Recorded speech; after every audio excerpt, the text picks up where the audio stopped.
உங்கள் வாக்கினை பெற்று ஆட்சிப்பீடமேறிய மக்கள் பிரதிநிதிகள் உங்களின் தேவைகளை புறக்கணித்து செயற்படுகின்றனரா? உங்கள் தேவைகளை பெறுவதற்காக அழுத்தம் விடுக்கும் வகையிலான 4 மாபெரும் பேரணிகளை நியூஸ் ஃபர்ஸ்ட் நாளைய தினம் ஏற்பாடு செய்துள்ளது. மக்கள் அலை எனும் இந்த மாபெரும் பேரணிகள் மட்டக்களப்பு, நொச்சியாகம, லக்கல மற்றும் வெலிகம ஆகிய பகுதிகளில் முன்னெடுக்கப்பட உள்ளன.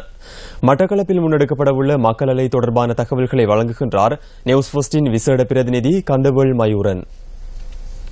நாடளாவிய ரீதியிலே நியூஸ் ஃபர்ஸ்டினால் முன்னெடுக்கப்பட்ட மீண்டும் சிந்தியுங்கள் விழிப்புணர்வு திட்டத்தினுடைய இறுதி கட்டத்தை நாங்கள் அடைந்திருக்கின்றோம். இந்த மீண்டும் சிந்தியுங்கள் விழிப்புணர்வு திட்டத்தினுடைய இறுதி கட்டமாக முத்தாய்ப்பாக நாளைய தினம் நாங்கள் களுவாஞ்சிக்குடி மாரியம்மன் கோவில் முண்டலிலே மக்கள் பேரலை ஒன்றை ஏற்பாடு செய்திருக்கின்றோம், பொதுக்கூட்டம் ஒன்றை ஏற்பாடு செய்திருக்கின்றோம். இந்த பொதுக்கூட்டத்திற்கு அதாவது நாளை மாலை 4 மணிக்கு அனைவரையும் இந்த கூட்டத்திற்கு வருமாறு அன்போடு அழைக்கின்றோம். குறிப்பாக கடந்த காலங்களிலே அரசியல்வாதிகளால் வழங்கப்பட்ட வாக்குறுதிகள் நிறைவேற்றப்பட்டிருக்கின்றதா என்பது தொடர்பாக நாங்கள் ஆராய்ந்து செல்கின்ற போது மக்கள் வழங்கிய வாக்கிற்கு உரிய பலன் கிடைத்ததா என்று கேட்கின்ற போது ஒரு எதிர்மறையான பதிலையை எங்களால் காணக்கூடியதாக இருந்தது. எனவே நாளைய தினம் நாங்கள் மக்களுடைய பிரச்சனைகள் குறித்து, குறிப்பாக கிழக்கு மாகாண மக்கள் எதிர்நோக்குகின்ற பிரச்சனைகள் குறித்து கலந்துரையாடுவதற்கான ஒரு களத்தை அமைத்திருக்கின்றோம். மட்டக்களப்பு மாவட்டத்தைச் சேர்ந்த, அம்பாறை மாவட்டத்தைச் சேர்ந்த அனைத்து மக்களையும் இங்கு நாங்கள் அன்போடு அழைக்கின்றோம். நாளை மாலை 4 மணிக்கு ஒந்தாச்சி மடம் மாரியம்மன் கோவில் முன்பாக இந்த கூட்டம் நடைபெற இருக்கின்றது.